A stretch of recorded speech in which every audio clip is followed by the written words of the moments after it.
Maaf ya sebab ada masalah teknikal sedikit.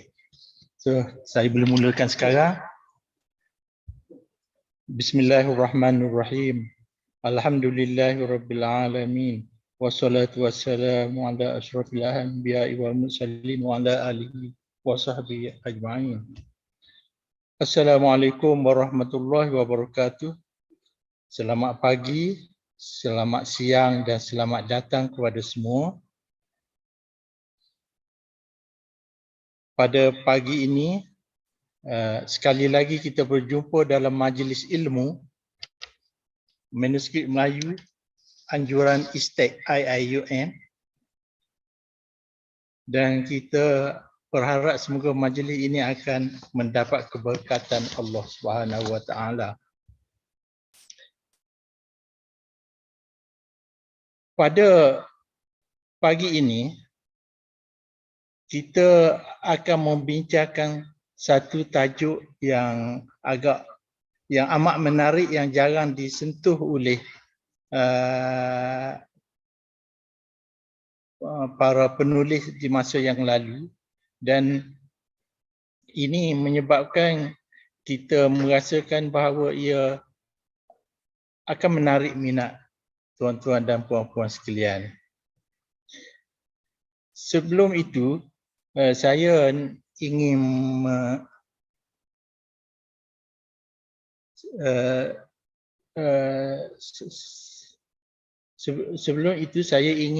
memaklumkan bahawa majlis ini dianjurkan oleh ISTAC, but also supported by Malaysian Historical Society and IIUM Library.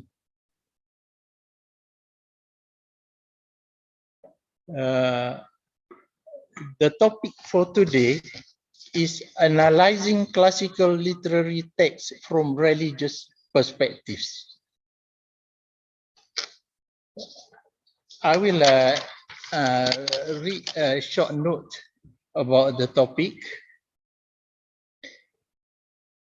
It is almost unknown and was seldom discussed that religion of the various traditions of the past have had great influence on the literature of the past or pre-modern literature. The concept of time, space, and consciousness in the traditional literature is completely different from the literature as it is known today. This lecture will emphasize on how major religious concepts and thoughts should be highlighted in analyzing and evaluating the literature of the past or classical literature. A comparison will be made between traditional and modern literature, and we will suggest the method of approaching the various religious literature of the past. As we all know, in Malay manuscript, there are many topics that can be found, although mostly related to Islam, but there are also many topics on other subjects like history, literature, language, belief, etc., etc. So, by looking through the perspective of Islam, we can also look at the content of the manuscript that is related to literature.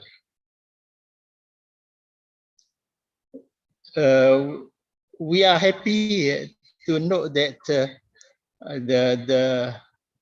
the lecturer today has been with ISTAC for a very long time, since its inception. It is he joined ISTAC 1 or 2 years after it was established, and he worked as a as academician in ISTAC for almost 22 years. I will also would like to mention here, although he has been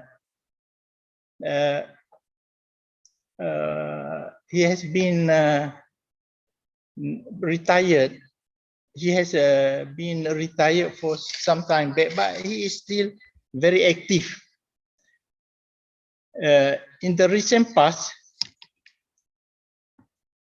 he works as a professor and dean of postgraduate studies at Aswara, the Academy of Art, Culture and Heritage, Kuala Lumpur, and he taught in many other institutions, both in Malaysia and the United States.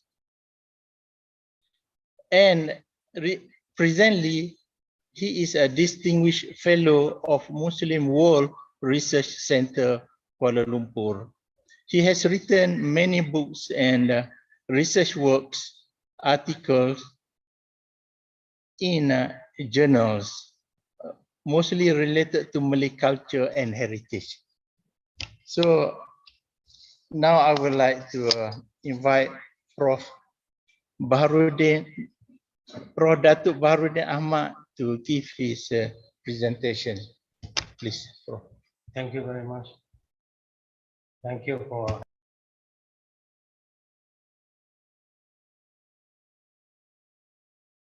and of course, I think this is a very, very important topic and requires thorough understanding among scholars of what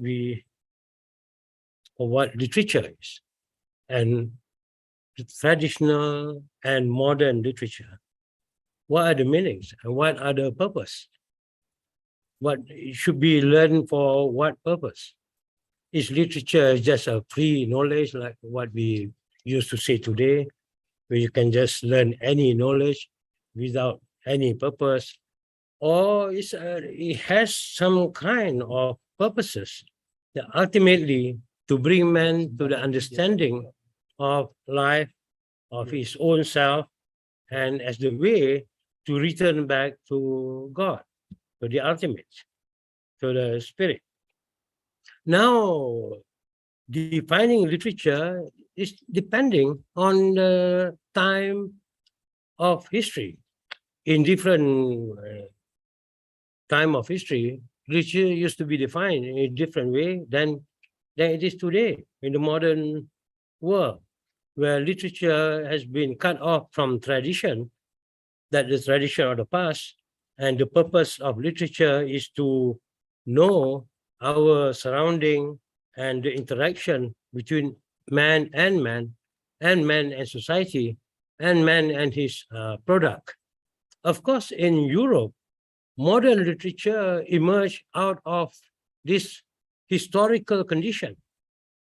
What happened in the 17th century and 18th century, and while literature received a new definition and a new understanding among the European, France and England and UK, and then later on it entered the Muslim world through Al-Azhar University.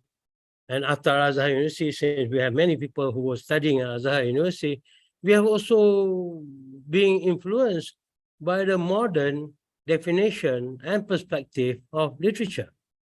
So as a result, literature become a kind of a social product, a historical product, a social understanding. And the sense of individuality is limited to the present condition of man in his social life. So as a result, then we have new genres of literature. For example, like novels. Novel never talk what epic has been trying to explain about life and condition. And before that, like tragedy in Aristotle and also in Shakespeare. So those are meant to guide human being to a certain level of understanding of what life is and the meaning of life and the way as a method to return So it's always the ever returning is the major concern of literature in the old days, in the past. But it's the human passion as well as human satisfaction define what literature of today. You can find this in many great novels, like maybe, for example, if you say like Boris Pasternak, Dr. Zhivago, and how the social condition define man, define the self. Of course, during the 18th century and 19th century, when people have to be very busy, even a 14-year-old boy has to go and work in a factory, for example, and every man has to work in a factory for production. And as a result, then people don't read epics anymore. People have stopped reading epics. People have stopped going deeper into the biblical meaning and also the biblical interpretation. And what is important is to read something very short, very contemporary, very fulfilling to the social surroundings. And they can read novels while on the train to go to the factory, to go to work, or they can read newspaper. And newspaper will also publish short stories, which were later on combined together and become a novel later. So these are all the result of the social condition and historical condition of technology and also science, a new understanding of the world through science, when the old type of knowledge should be forgotten or considered as the result of the misunderstanding of creation and reality. So as a result, then, we have many new genres and field of knowledge that stop man from go deeper into the purpose of knowledge.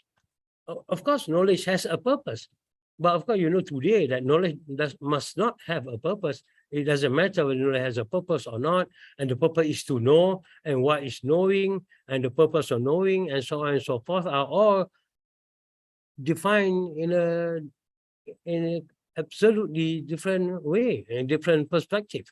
So as a result, you have literature, short stories, cerpen, what we call in Malay, cerita pendek, so they shorten it to cerpen.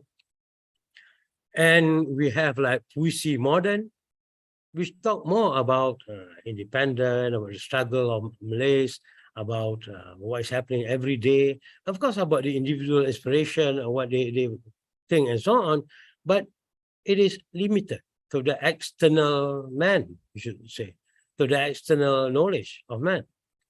Now, in the old days, in big epics like Mahayana and Mahabharata, Ramayana and Mahabharata, and also the culmination of Ramayana, that is the Bhagavad Gita,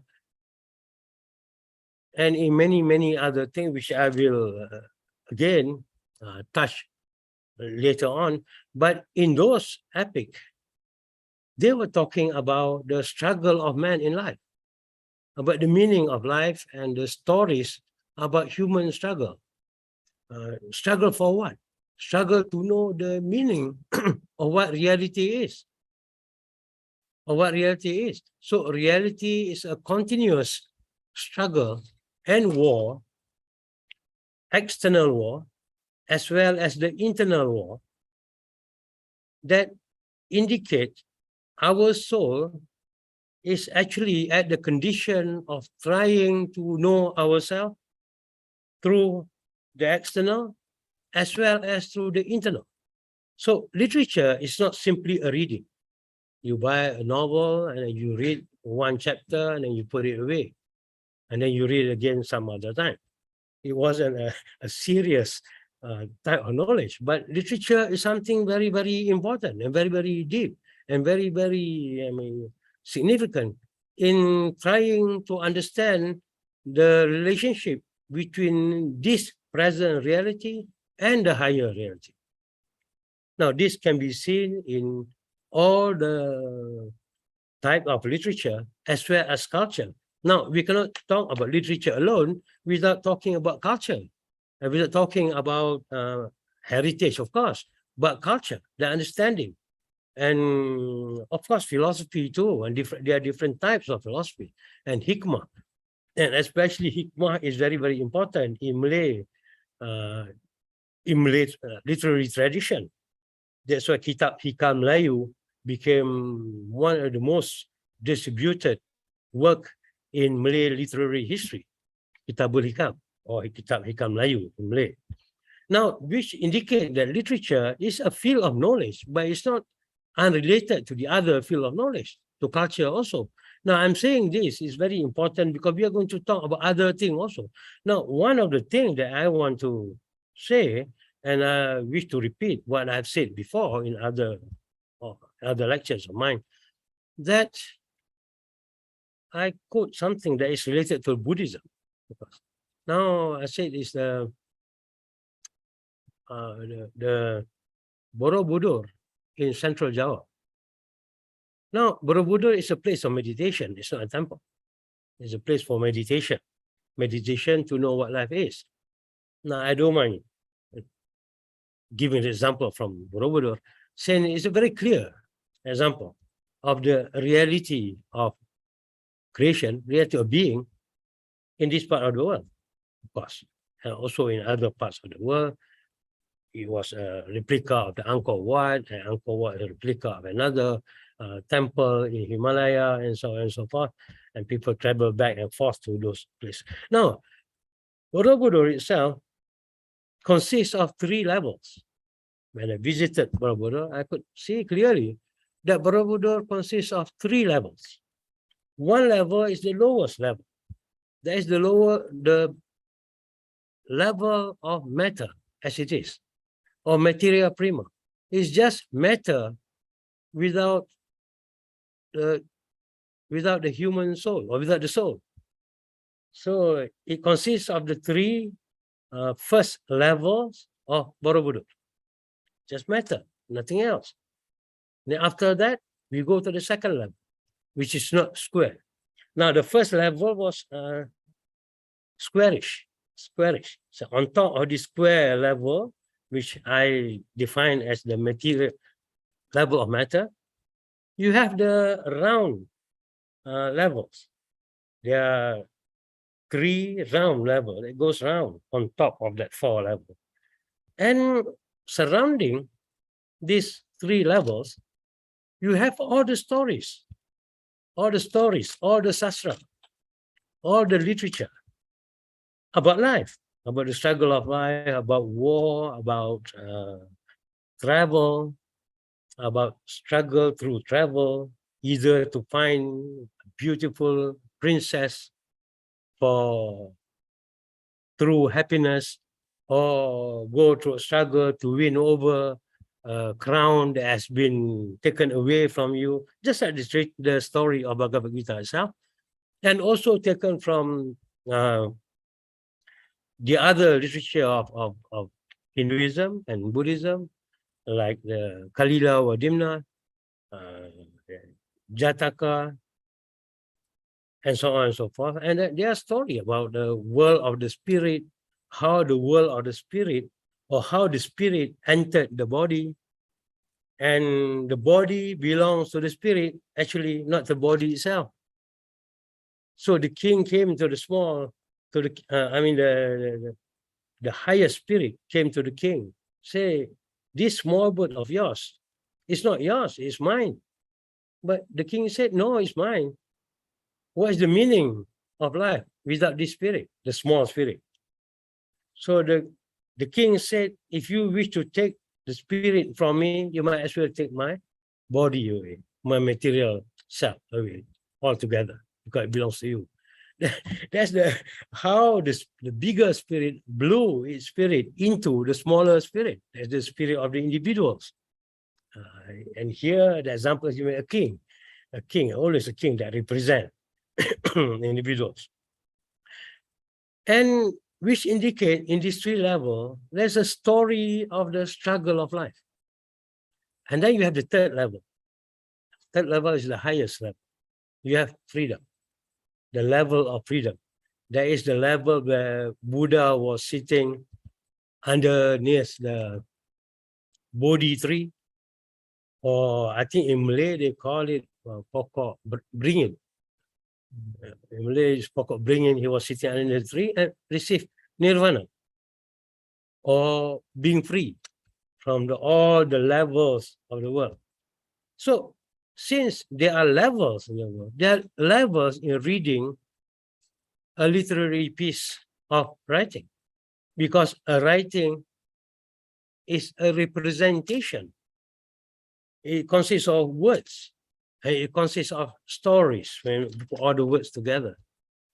But it represents the breath of the person who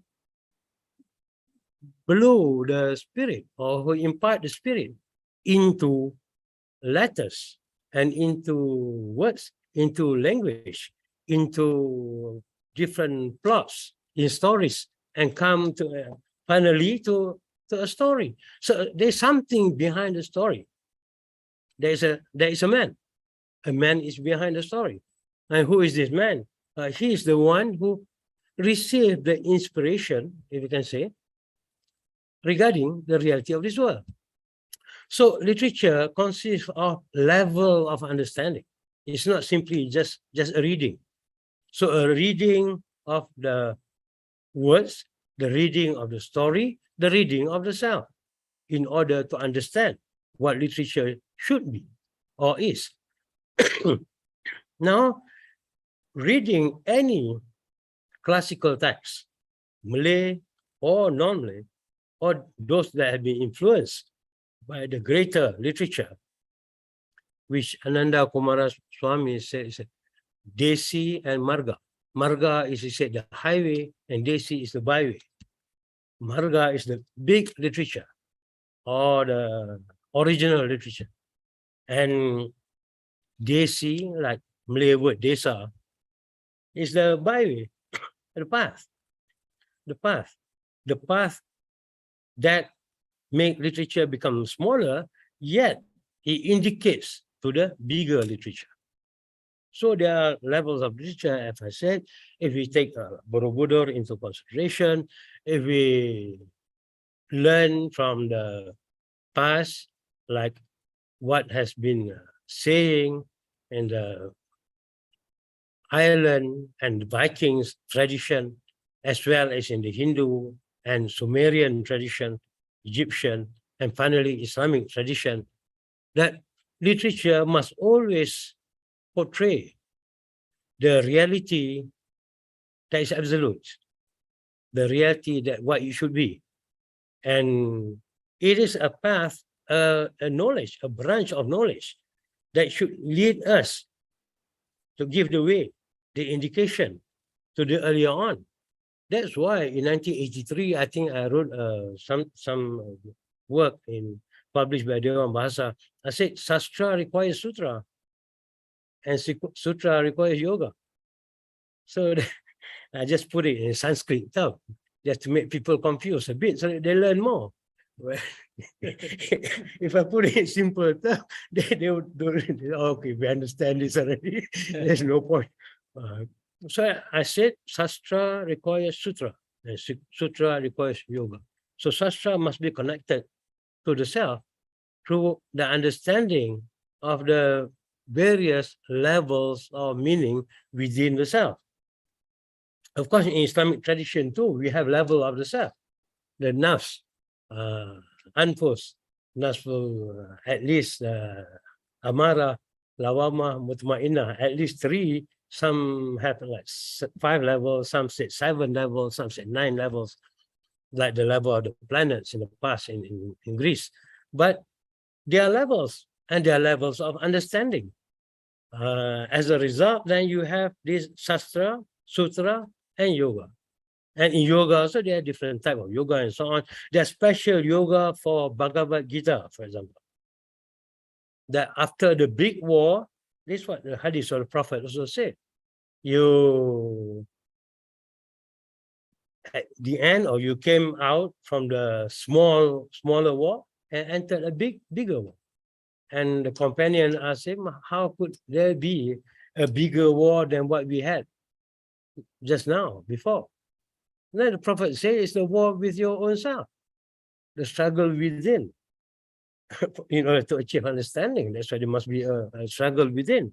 So in this case, then a struggle must continue, not from the external perspective alone, but through a channel.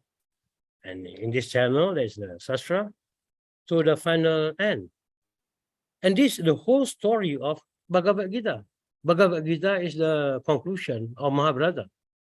And in Mahabharata, there's always war after war after war after war. We are always in the state of war with kejadian, with alam, with ourselves, with others, social, and so on and so forth, all in the state of struggle.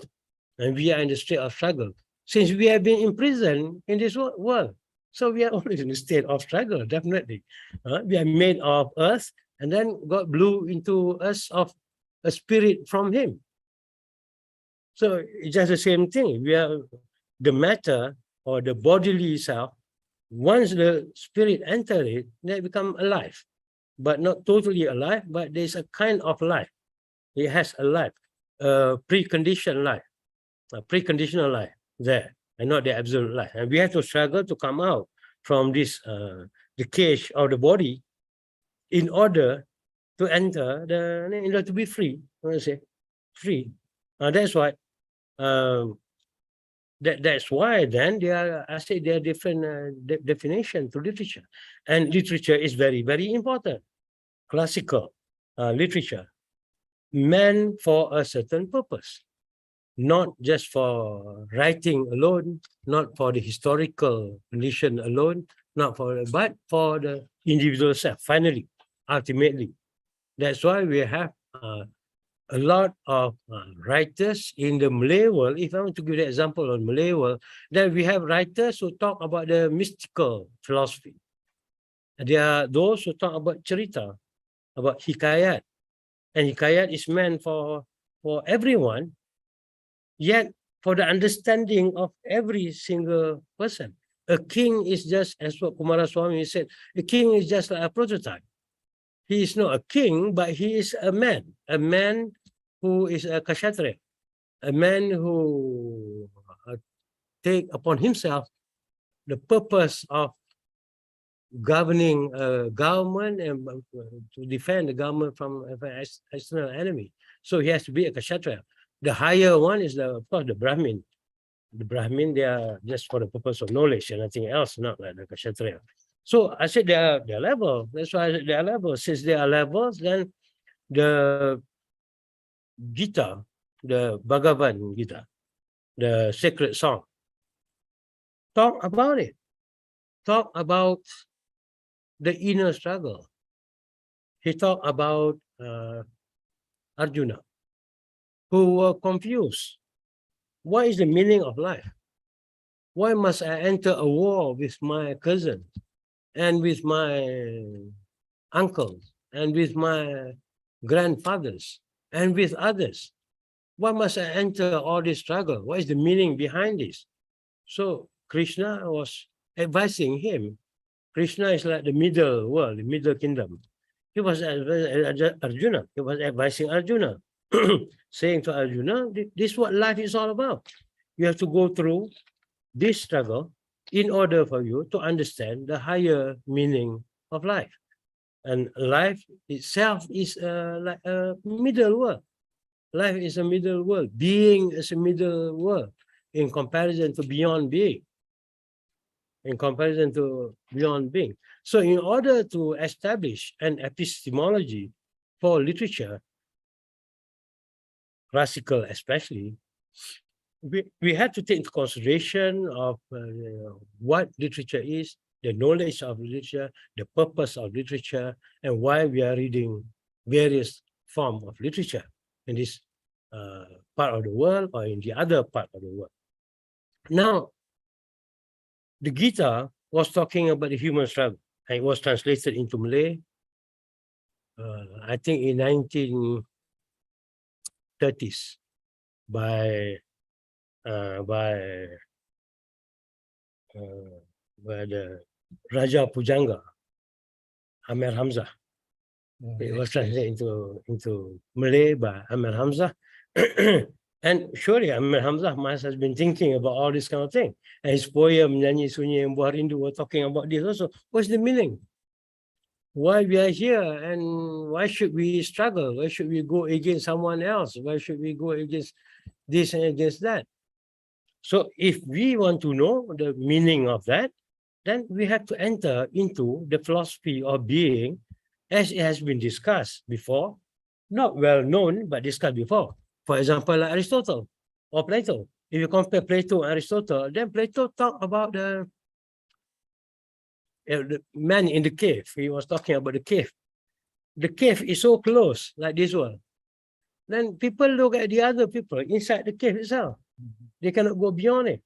So they think that what is happening is between this and that, between that object and this object. Only those who have been freed or managed to get the glimpse of the higher world, then come to know that this world of being is, is close, is very close. It is complete in itself only. Yet it is a prison, is a Gehenna, Jahannam. It's a cage that imprison us, like this being. Imprison, why imprison? Because there are two things. One, ourselves. The other one is the object outside ourselves. So the object outside ourselves must be able to comply to our inner self-understanding. That's why Plato said, well, you don't see those things. I don't mind taking hemlock because I know that this one is the life forever and the life of the spirit, the life of the intellect, but not the life that is being imprisoned like this. And you see it for that reason also, you have something that called the imprisonment, like the struggle between, I don't want to go too much. I said, but culture must be seen also. Besides seeing literature alone, we have to see culture too. You have the arena, the struggle in life, the arena of wrestling. Say in the old days, Colosseum, there's always an arena just to see the pain of life. Or in the tragedy of Aristotle. The tragedy of Aristotle is exactly the literary way of explaining the meaning of life. Life is a tragedy, but doesn't mean that it is like the philosophy of being, like being, cause and effect, like being. So you are in being, but in literature, since you have a soul, the soul needs understanding, what is the meaning of this? It's a tragedy. And a hero of tragedy must represent everyone. Just like what Kumara Swami said as something that represents everybody. It's not a character, but it's more a persona. It's more a persona. So the persona between that happened in tragedy, not to say tragedy is something great. Of course, Aristotle said tragedy is better than comedy. Comedy is meaningless. Tragedy contains meaning of life. That's why tragedy is important. Tragedy is important. But tragedy indicates to us the confinement of this life, the confinement of this world, the confinement of being. And you cannot go beyond being. But for me, in order for me to establish epistemology, then I must talk about this more often, about being, rather than beyond being. Plato, he has already spoken about beyond being. So let me talk about being, about cause and effect, about about elements, about categoria, about many other things that can explain to us being. So as a result, then we have tragedy. And tragedy is very important, but you cannot have tragedy in a story if you don't perform drama. Drama is as important as tragedy, or more important than tragedy. Tragedy must be seen, because tragedy is seen from the higher point of view in life. For us to have the understanding, the meaning of tragedy, then it has to be performed. When you perform, then you realize the meaning of your own life, and you have pity on others who are suffering. So it becomes like a balm that help you to release your pain in life. So that's why you have a tragedy, and you have tragedy also in the Iranian tradition, just like in the Ireland tradition, Ireland, Ireland, and also Iran. Iran, they are of the same culture, of the same race earlier on. So Ireland, Iran here. So over there, you have the many stories about life, about the soul, about human being, and so as you have also in Sumeria, in so on and so forth. But there, you have, first of all, I would like to take the example about the tree of life. So 3,000 years BC in the Celtic tradition, you have already the story of the tree of life. Life is like a tree. It's like a seed. You planted the seed, or God planted the seed. There's a hadith on this also, but it's a weak hadith, I think. God planted the seed and it become a tree. Every word is like a seed that become a tree. So everything meaningful, everything good become like a tree, the tree of life. Now, I said in the Celtic tradition, we have this tree of life. And Islamic tradition, we have the tree of life also. Like the tree right in the middle of paradise, and God say you don't eat this fruit. If you eat this fruit, you can be in trouble. And then you go to the Hindu tradition, they call it pepper tree, and pepper tree also right in the middle of the paradise, or the Vakunta paradise in the Veda. So this tree of life also in the Hindu tradition. Of course, the Buddha found enlightenment underneath the Bodhi tree. The underneath tree. And when Moses came to the sacred Lembah Suci, then he saw God behind the tree. And also in Malay, other Malay tradition, it's also about the tree. Pohon beringin. Pohon beringin. So when we relate story now, just now we have the general understanding of literature, the meaning, the purpose of literature, and so on and so forth. And also, I say the story is in culture as well as in literature. We have to combine it for the understanding. Now I want to talk about wayang kulit. Now, before you start the story of wayang kulit, before you start the story of life, before you start the story of understanding, you must take a pohon beringin and put it in the middle of pacak ke atas batang pisang. Batang pisang ataupun kayu kan di depan. So there is a pohon beringin right in the middle. Jadi it's beginning of life, at the starting of life. Then we take it away. The tukang cerita, we take it away, and then that's beginning of the story, play on the story, behind the light. So light is behind. Because of the light, then we have the story. Without the light, then we cannot have the story. It's on the screen. So life is like something on the screen, because there is a body in the middle and there's a light behind. World is a shadow. There is the screen. Yeah. So that's why in wayang kulit, in Indonesia they call it gunungan. Gunungan. Gunung also very important. Since gunung is important, then you have gunungan. Pokok is a gunungan. Gunungan. So where you want to find the meaning, you find the gunung. The gunung. For that reason, then, now we are talking about symbols in Malay tradition. Just now we talk about first about pohon, the universal tree, or the tree of knowledge, or the tree of right and wrong, or the tree of the sacred tree in the middle of paradise that you cannot eat, cannot take from it, because it belongs to the higher spirit, or it belongs to God. It's not yours. If you take it, then the spirit become part of you. Then you become confused. Either me or God. Is it God or me? So this mine. This mine. It doesn't belong to him.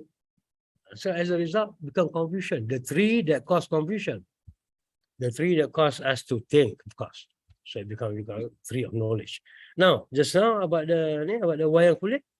Before you start the wayang, maybe you call it bayang. It is also bayang. And life is also a bayang, a shadow. So life itself is a bayang. So we thought it's real, but it's not real.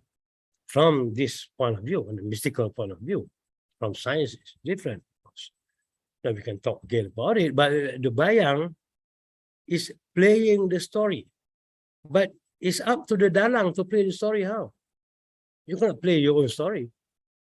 None of the watak can play his own story. It's the story of dalang. The way how dalang give you the life, faith, moira, that's the way how you act. So the action in the external sense is the following what the dalang wishes it to be. So that's how. Finally, finished. Or the story of Sri Rama go to Sita Devi and try to get Sita Devi. Ramana try to stop him. Ramana steal away or stole away Sita Devi from Rama. The right inheritor is Rama, not Sita, not Ravana, but Ravana is the world of Amara, is a race. So he stole Sita Devi away from Rama. So as a result, then become a fall from India to Sri Lanka.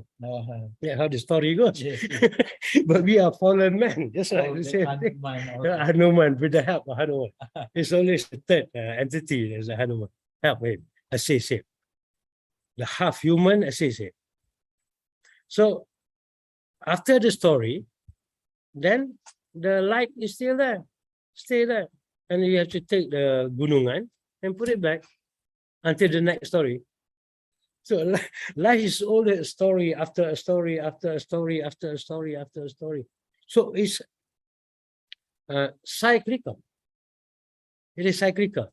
So if you want to read classical literature, you have to read from the cyclical viewpoint or manner. So a story may end, but it's not the end of everything. The new story will come. And then the next story again. Life is full of stories or histories. We can say history and story too.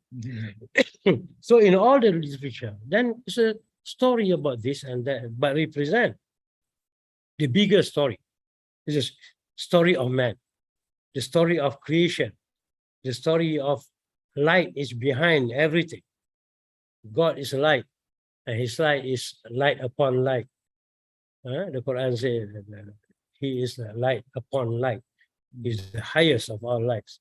But he creation like a screen, like a screen or a movie. So the creation like a screen or a movie. So we are playing there, but we have no reality. This movie has no reality. I mean, there's a lot of shooting taking place. There's a lot of killing taking place. There's a lot of robbing, very, very unkind. But it's just a story. And when it comes to the end of life, everything goes back to God because his story, not our story. The story doesn't belong to us. Now, that is the one way of saying it. Because you have self-responsibility and so on and so forth. If not, how can you get to the finality if you don't have self-responsibility? If you don't have self-responsibility, you don't ask the question, what's the meaning of life? It's just because you have to be answerable to your mother, then I have to do something, I have tasks, I have a responsibility. Then you're beginning to realize there is a responsibility in life. And what is the responsibility of life? Is responsibility to know the self. Finally, come back to that. Now, I was talking about this tree. The Buddha found enlightenment underneath the Bodhi tree, and we call it pohon beringin in Malay. And the pohon beringin is representing being, B-E-I-N-G, being, that is life, and God is always behind the tree, and the tree of life, and we have to understand all these things. So in classical literature, we have to understand all these things. We have to understand all these aspects that were trying to be explained through literature. And finally, we come to the big literature like the Bhagavad Gita. And when we have Gita, then we have Wayang. When we have Wayang, we have the easier way or a very simpler way to understand life. After that, we have to refer back to the Gita. And of course, we refer to Gita, we have to refer to many, many traditions in Hindu religious tradition. Now, that's why I said Sastra is meant for Sutra, and Sutra is meant for yoga. There's always the level of participation. There's a participation in Sastra. There's a participation in Sastra. And when we learn literature, we have to participate in literature. When we learn tragedy, we have to participate in tragedy. So the self must always be alive. Right? It's one of the branches of Hindu tradition. They call Samkhya Yoga. You cannot have realization with Samkhya alone, with discursive knowledge, with discourse. Dengan wacana. Wacana alone cannot give knowledge. Samkhya. But it must be accompanied with yoga. So Samkhya Yoga. Samkhya is the discursive knowledge, and yoga is the self-knowledge. You have to combine both in order to get the true meaning behind what we call literature. Yeah, of course, the word literature or adab or the word surat, persuratan. I think Professor Alatas prefer to use persuratan, persuratan Melayu. Di persuratan itu daripada diri become surat, written, something written. Right? Life also something written, it's written, and then after you write by man, it become manuscript, manuscript. And man is Manu. Like in Majapahit, they make use of undang-undang Manu. It's in the Veda, undang-undang Manu. Ada ni, so Majapahit make use of that. Sebelum Majapahit become. Now, talking about the tree again, then we have Majapahit. It's a tree. Pokok manja, pahit. The thing is pahit. Pokok. It's a pokok. To establish being, you need a pokok. To establish a government, you need a pokok also. Pokok manja. Dia bukan benda lain. Dia kena pokok itu, because a pokok is like a government. And a government is like the total creation, being. So there must be a pokok behind it. Pokok Majapahit. So when they left Majapahit, they came to Melaka. Pokok Melaka. It's not the pokok. Pokok Melaka. I think India, they call it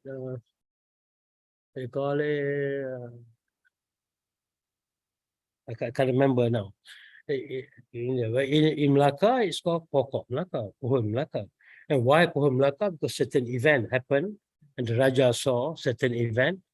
He thought, well, there's something, the place must be like a sacred place or representing a sacred place. So why not we establish government here? And that is the simpler way. I'm not denying that there must be a port, and the Arab came, and the Indian came, Chinese came, and they established the port of Melaka and so on. But in the simplest way is establishing existence. Establishing existence. E-I-S-T-E-N-T. Existence, not existence, but existence. A particular being, a particular government, a particular territory. So if you want to start a territory, you identify the pokok first. The pokok represents the territory. Okay, in the simplest way for people to understand or misunderstand, you make use of the tree as the symbol. of reality, right? Reality. So three play a very important. I say in Greek, in Hindu, I said just now is the pepper, and now in what Christian tradition is the apple tree, and also we have the three tuba tree. In Somalia we have Senegal, Somalia we have tuba tree. In Malay we have tuba tree also. TUBA, tuba. Yeah. Pokok tuba. Pulau Tuba. Pulau tuba. There's your pulau tuba, your pokok tuba. And according to a hadith, of course there's a hadith on life, that the Prophet made use of the tuba tree for his cap, The tuba tree to cover his cap. There must be certain meaning behind that, but we cannot go into depth of those of what the meaning by that. The Prophet made use of the tuba leaf to cover his head, while tuba is the reality of being, of life, of wujud. Then we say wujud, or mawjud, rather mawjud, the smaller being. If God is the highest being, then it's mawjud compared to wujud. And in many other traditions, it's wujud that is important, not the mahiyah. I think in philosophy also the same thing. In philosophy, in Mula Sadra, the Hikmatul Muta'aliyah, what is important is the wujud, the existence. You have to identify existence, not mahiyah, not the mahiyah mahwa, not the thing, the whatness that is in the brain, the definition of the thing, but the thing itself without definition. So you go beyond definition. Now literature help you to go beyond definition in order to know how to realize the self, in order to act. Okay, in order to act. Now there's another symbol, the symbol of putri. In Malay literature, in any other literature, even Japanese literature, in, of course, Sita Devi, in Hindu literature, and also even in sacred texts, to win a princess, or because of the princess, there's a fall and there's an achievement. Again, in the history of the Prophet, so more or less the same thing happened. In Malay, we have Putri Buluh Betul.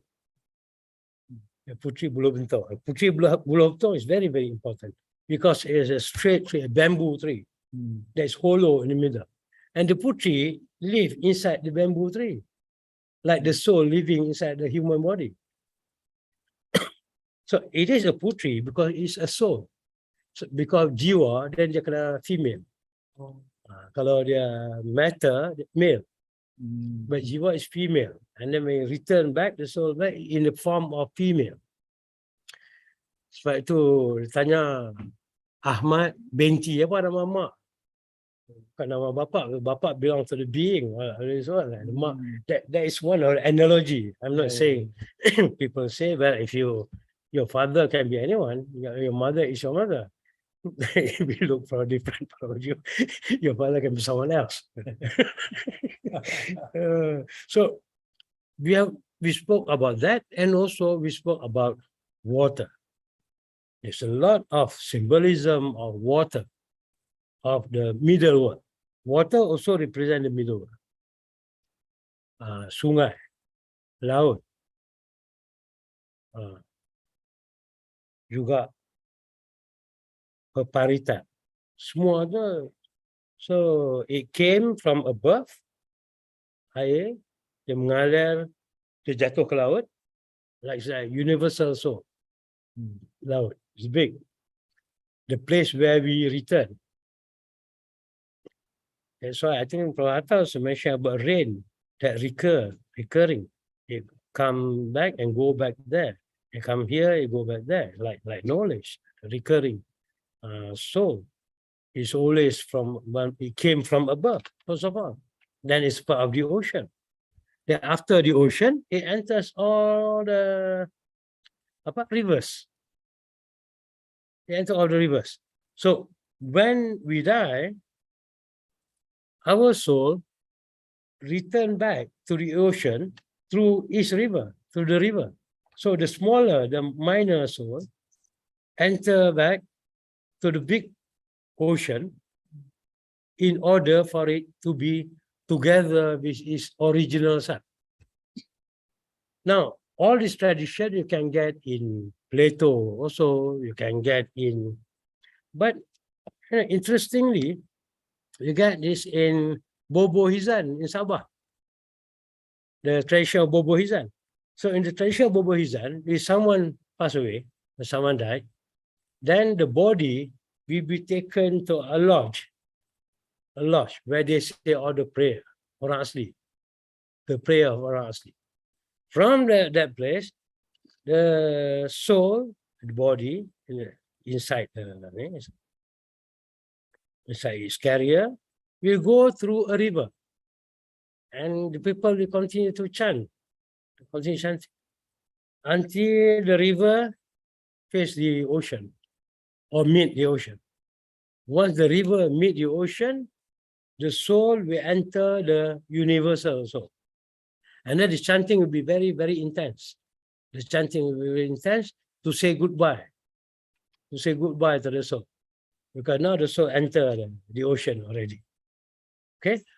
Which means that every aspect of life, river and ocean and the soul and the body and so on, were explained in this kind of culture, heritage, as well as literature. As a result, it is very, very important if you want to know ourselves. We have to go back to the tradition of the past, Malay tradition or Hindu tradition, or go to the mystical tradition of Islam, or to Aristotle and Plato and Hermes and so on and so forth. Many Chinese. And just now I talked about Putri Buluh Betong. In Japan, you have Putri Buluh Betong too. In Japan, Putri Buluh Betong. You will stay inside the Buluh Betong. Okay? But during the night, we leave Buluh Betong. During the night. They will go out and help others, help those who need help. Okay? Yeah, help those who need help. And then during the daytime, we will enter the Buluh Betong again. So we have the tradition of Buluh Betong, of course, right, in South Asia, and then in Japan, as far as I know. I'm sure you have in China and other parts also. Now it remind me of Jalaluddin Rumi's reed, Seruling Bambu. So the seruling, the buluh, the hollow in the middle is like the body and the soul. That's how Masnavi started with the cry of the reed, Tangisan Buluh Perindu. That's how he started. Tangisan Buluh Perindu, they ask question, it's a very important question, the meaning of life. Takkan other question are more important than this question. And so manusia zaman dahulu menyatakan bahawa inilah persoalan yang paling penting dalam hidup. Tak ada yang lain lah. Kita tak apalah, bolehlah kerja itu kerja ni, jadi itu jadi ini. But this one is the main thing. Right? The shahadah also. Meaning of life. The meaning of life.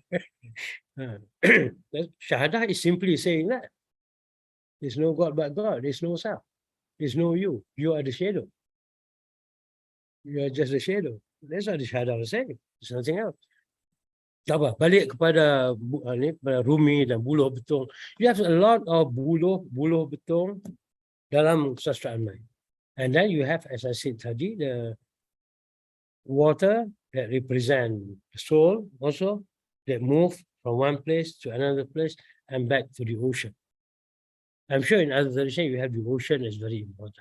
Now, besides that, you have also like the meaning of man. Just now I talked about the struggling, the meaning of man. And numbers, like number 9, number 5. Number 5 is important. Pendawa 5. Hikayat Pendawa 5. It has to be 5, right? Yeah. And Hang Tuah 5 bersaudara. It also has to be 5. Why? Because 5 represents senses. In the inner war with the self, we are fighting with sciences, just like in Bhagavad Gita's war between the Kurava and the Pandava. And the people of Kurus fighting the Pandava. The Pandava is 5 of them. Itu Pandava 5. Pandava 5 dalam Jawa. Pandava 5. And then we had the people of Kurus. 5 of them, the Pandava fighting the Kurus. And if you go deeper, then there's a reason why they were fighting. Okay? Because the Pandavas, they were trying to get the throne from the Kurus. And the Kurus, they were just the cousin of Kurus. They are not the Kurus. The Kurus, they were really the prince of the king. They are the real prince, not the cousin. Well, the Pandavas, they are cousin. So they are fighting the Kurus. The Kurus by right should rule the country, not the Pandava.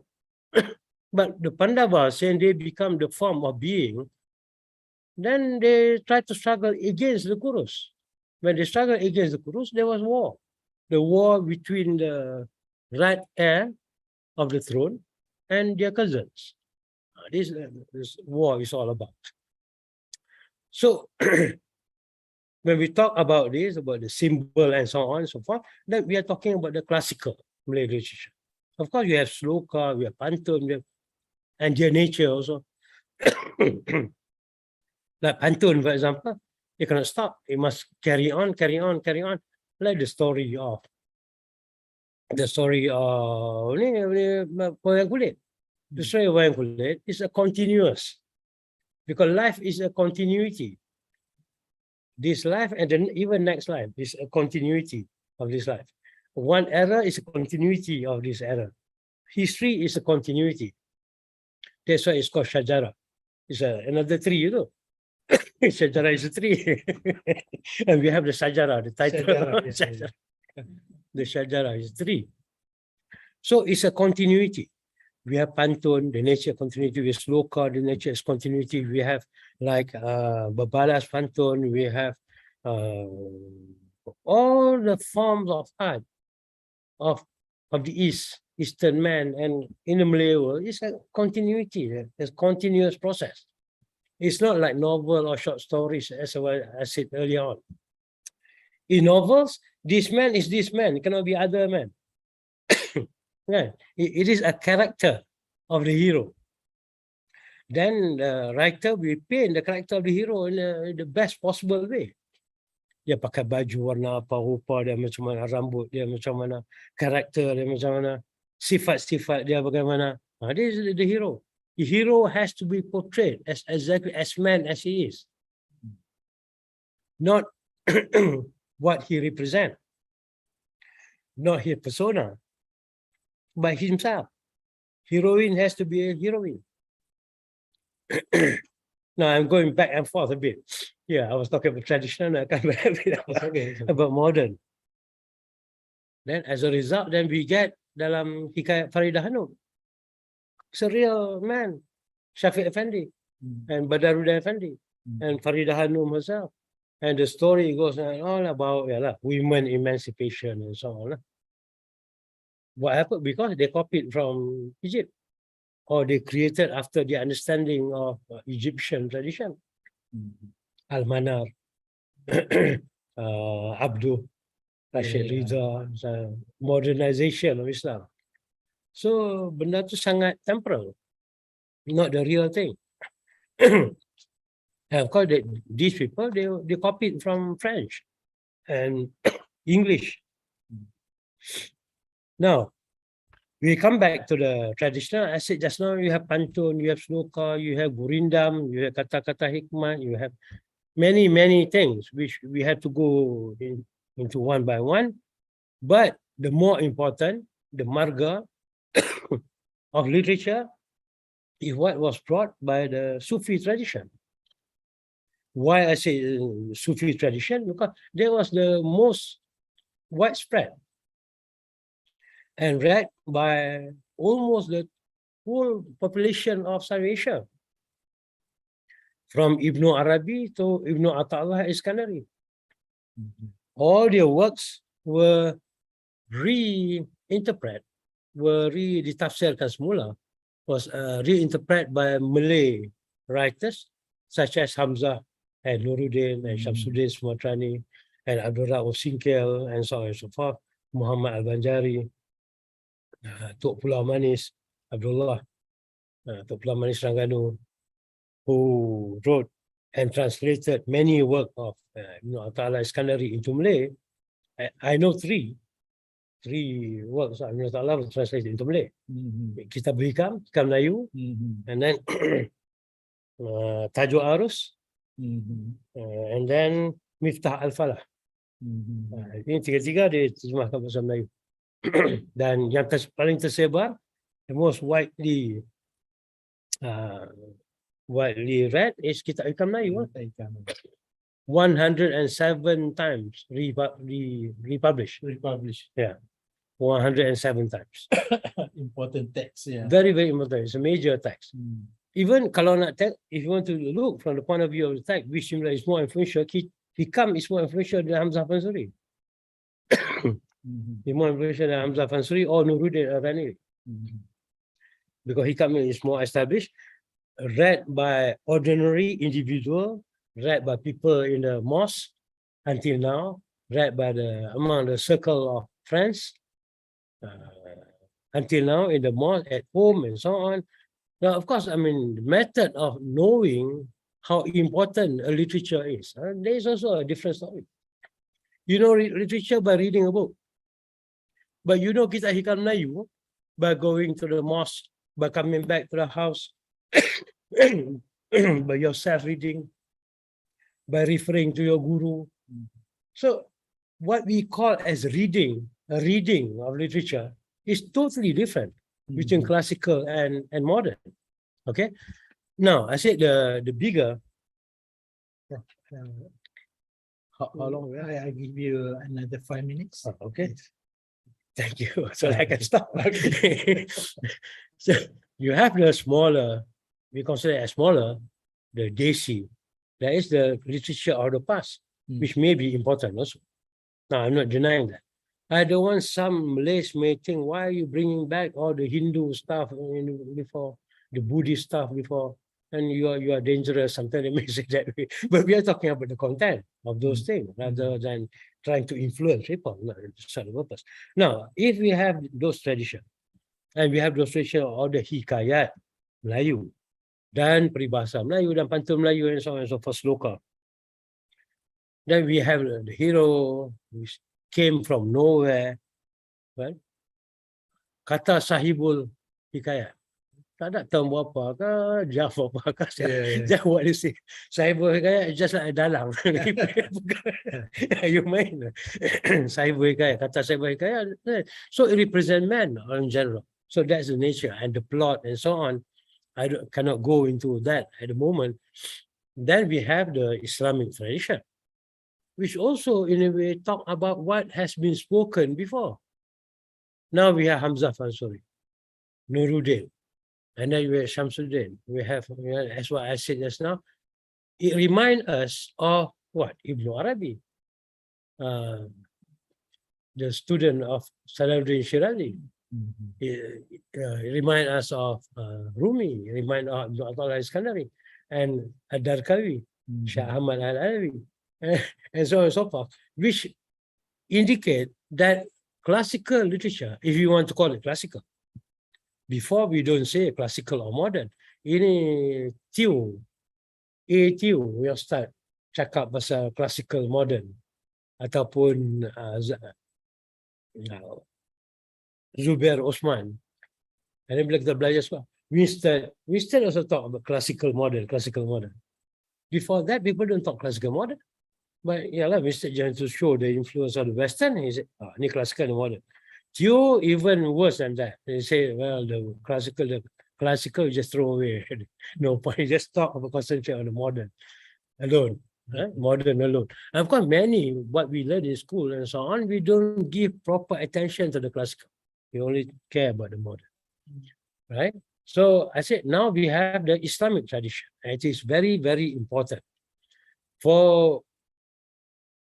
And from 1,300 So until now, people continue to write all the Sufi work, all the work, ajaran tasawuf. People continue to write less and less, of course. Sometimes printed also. But those are the heritage that we cannot throw away. We have to understand, we have to study, we have to make it big. Make it big because that is our backbone. That's our backbone. And then as a result, we have to give proper concentration to the study of those kitab. There are a lot of them, I cannot mention all, and make these writers as important because they took us to the international level. Because of Hamzah, because Nuruddin, we come to know Ibn Arabi, we come to know orang lain semua, Sadaruddin Punyawi, we came to know Ibn Ata'Allah Iskandari, then we came to know about other tradition also, even sampai tradisi Somalia, the Senegal and so on. So because of the internationalization, and the international is external, dia international lah. Tapi internal dia universal. It's universal. So we came to know all those and we become a part of the Muslim world, as what Prof. Alta said dalam buku dia Islam dan Sejarah dan Kebudayaan Melayu. We become universal and international because of all this type of knowledge. So we have to maintain the heritage and give a proper understanding as well as continue to inquire into the background of this kind of knowledge, I call it, until we achieve what we call as a good dignity, a dignity for the Malays, one thing, but it's dignity for the self too. So both, we achieve both by maintaining this heritage and tradition. So thank you again. If you want to go into any particular genre, then we need another time for this, inshallah. If there is a need for it, time. But thank you so much for the listeners. Assalamualaikum warahmatullahi.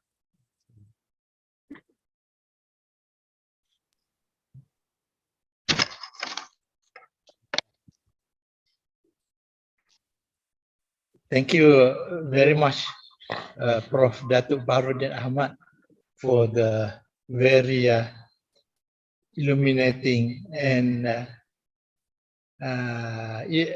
philosophical examination of the content in the Malay literature that we can perhaps study further. That we, in order to understand Malay literature especially, or any other literature, we have to understand more than just what is written. We have to understand the purpose of life, the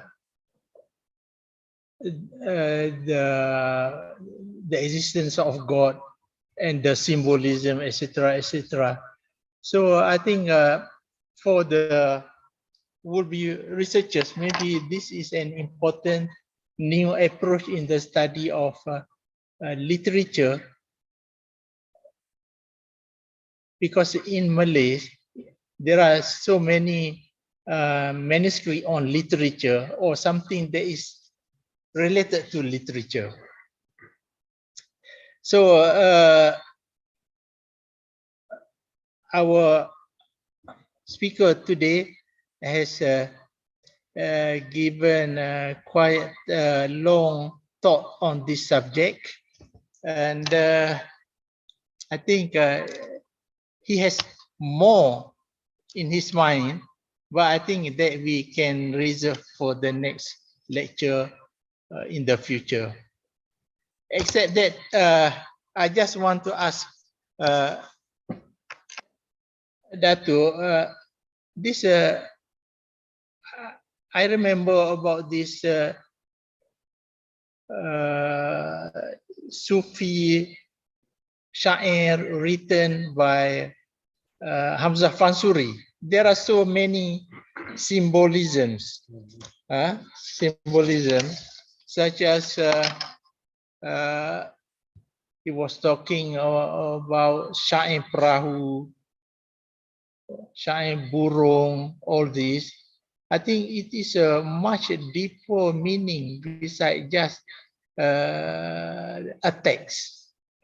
Can you explain about that symbolism, or what do you understand of that?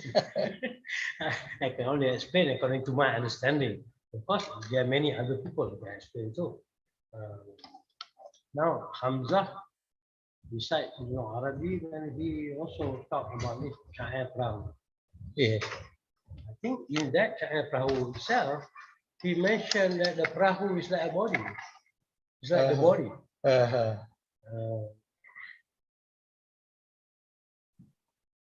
It's like the letter bar that move the self to everywhere. The self requires a vehicle, and the vehicle has to be it's very nice. It's on water. It has to be sailing. Life is a sailing. It's a sailing process. Life is sailing process. As a result, then it's like the huruf ba, and huruf ba is like perahu. Perahu is taking a person from a place to another place. Now, this is a very deep and very interesting philosophy behind it. In Buddhism, if I can take from Buddhism, doesn't matter. We can compare, we can contrast. It's called Mahaprajna Paramita. Maha means big, Prajna means knowledge, Para means jarak, jauh, distant, Mita. Mahaprajna Paramita. Which means that the soul moves from one shore to another shore. The knowledge of the other shore, not this shore. We are moving from one shore, there is one being, there is one life, there is one dunya, to Paramita, to the other shore. It requires a perahu. It requires a perahu. It requires a boat, a perahu, or racket. Among the Vikings, they're talking about that though. Bila orang mati, dia letak atas perahu, mayat dia, kita tengok dalam movie. Bila sampai tengah laut, baru dah bakar. Hero. Now, arrow also is a symbol also. The symbol of the arrow. Arrow also meaningful. So it's from one side to the other side, from one space to the other space, from one reality into another reality. We are moving to the Prajna, Mahaprajna, to the bigger reality, to the bigger knowledge, from the smaller knowledge. That's why Syair Perahu. Perahu yang melayarkan diri sehingga dia mencapai satu tebing yang baru yang dapat memberi pengertian kepadanya tentang makna kehidupan dan diri dia sendiri. Demikian juga dengan ikan tunggal. So, ikan tunggal, syair ikan tunggal. Di ikan berenang juga mencari makna. Sebab I don't want to talk this a lot.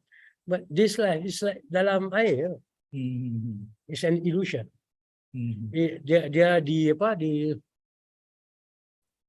Dia terbias. Kalau dalam sains dia terbias. So this world is like biasan. It's not clear. It's like an illusion. Dia macam miras di tengah padang pasir. Tidak ada sebenarnya. Walaupun kita nampak jauh ada. Like biasa, like illusion. I think in contemporary science they're talking about this already. Very remote, but they're talking that life reality is an illusion. Yes. So itulah macam ikan tu dalam air, dia nampak air tu illusion. Until they get to the other shore, then itu air. Alam pertengahan. Prof. Osman. Yes. Okay. Dia tak boleh jawab. Okay. Prof. Yeah. Prof. First of all, thank you, Dr. Barudin. It is a very interesting talk. But especially the subject of symbolism. What I want to say is just about my concern about the declining knowledge in our society, among the umat also. Yeah. this knowledge, what I call this knowledge of symbolism. It is lost. Now I think how do we restore? How can we bring back this very, very important knowledge? In the past, knowledge of symbolism is very important to spirituality, very important to literature, and even to science, But now, after generations and generations of influence of modern science, what we know only is fact, F-A-C-T, fact, fakta. Right? So, modern civilization, especially in science, in the technical subject, they know nothing but facts. But this is fact is a very problematic word. It's a very problematic word. Fact. It is a modern invention in the West. The word fact, the word fact with a meaning. In other words, there's no other meaning. There's only one meaning. What is called is fact, which corresponds to factual, to physical reality. So what lies outside physical reality is not a fact. It is a belief. You see, the differentiate between fact and belief. So I think we need to correct this. So given the fact that this is not the problem of only one field of the field of study, one branch, maybe Dr. Wan, Yes. may come up with your program. Let us have a seminar on the theme of symbolism. Yeah, the theme of symbolism. Yeah. Why it is important to human civilization? The importance of symbolism to human civilization, and let we take it up. Yeah. Because Ibn Sina, he was a scientist, but he also talks of symbols. Not what scientists today. Fact. But if you still want to use the word fact, what Ibn Sina was saying is that fact is also a symbol which points to something higher. Even Ghazali also, a symbol is something which points to the symbolized. So people and therefore, if you talk about symbol, don't forget what is being symbolized. And this is important for the scientific mind to understand. Yeah, scientific facts are also symbols. So maybe it's a cross disciplinary seminar. Scientists and literary people, sastra people. Let us divide, because the key here is what the Quran says, ayat. Just that, there's just ayat. Ayat to thunder. Yeah. Don't forget, thunder. Thunder is not the reality. Thunder is not the reality. Apa yang ditandai, itu yang lebih penting. Jadi kita balik pada ini discourse on thunder dan makna yang dimaksudkan oleh thunder. Dan the one. Yes, So I yes, want to suggest that. very good, very good. Yes, very interesting. you. Yes. Okay, thank you. Any more? Symbol, yeah, very important. Yes. Symbolism, very important in Malay literature and culture. Malay literature heritage. No, symbolism is very, very important. Tidak macam datang turun dari gunung, gunung Mahameru Yes, dengan yes. cahaya Yeah. Wan Malini nampak cahaya. What was trying to say? All are symbols. Oh, simbol gunung, semua gunung. Gunung Tahan, Gunung Ledang, gunung, semua gunung. Di mana inspirasi dijumpai di gunung. Semua kena naik atas gunung untuk jumpai. Bukan saja Melayu, tapi Japan sama, China sama, Hindu sama. Sama di Beijing. Mount Tai, you go up, there's 7 layers Mount Tai. 7 layers, Raja boleh naik 6 layers. Only a sage can go up to the 7. Ni semua ni story about symbol. It's very, very important. Gunung. kita jumpa apa Putri Santubo. Semua putri ada di gunung. Yeah. Putri Santubo. Ah. Putri itu putra. Jadi memanglah ada banyak simbol-simbol yang betul lah what Prof Usman have been saying. I think we should take up a study on the symbolism and reach heritage. Yeah, yes, I think symbolism is a very interesting topic to be pursued in the future, because it's not just in one manuscript. In so many manuscripts, there are we can find symbols. Either as Prof mentioned just now, in Islam, in literature, in historical texts, there are so many symbols that we should understand and we should pursue further in order to make ourselves clear about the ultimate objective. Because even in I can remember when we read Sejarah Melayu, there are so many symbols from the introduction about Mahamiru, that the padi turned gold, all this and that, and the children of Raja Suran was born in the sea government,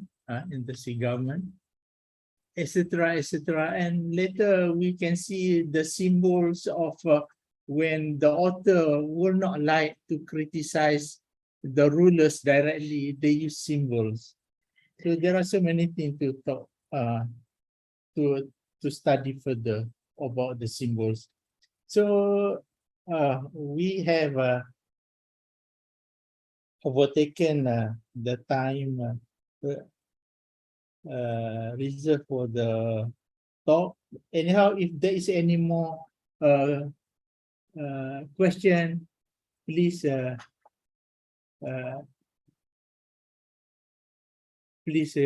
put up your question to the speaker. Kita sampai jam berapa tadi? About 12. Oh, it's already. 12:10, yes. No more. No more.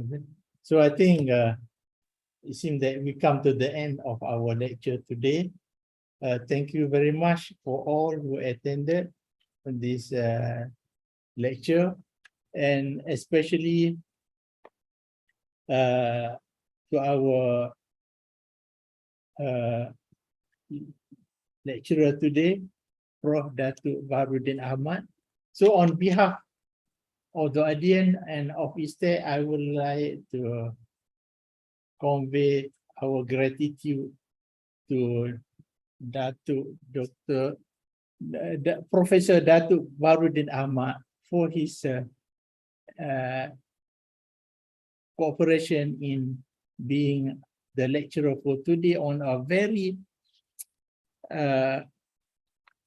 interesting topic that we should, I guess, pursue further on the topic analyzing classical literary texts from religious perspectives, especially about the symbols that we can find in the traditional Malay texts. So I think with that, I would like to thanks also to everybody who contributed to the success of this lecture, the technicians and the staff of ISTAC, and also the attendees of this lecture. So for that, we come to the end of the session, and I would like to end the session now with Assalamualaikum warahmatullahi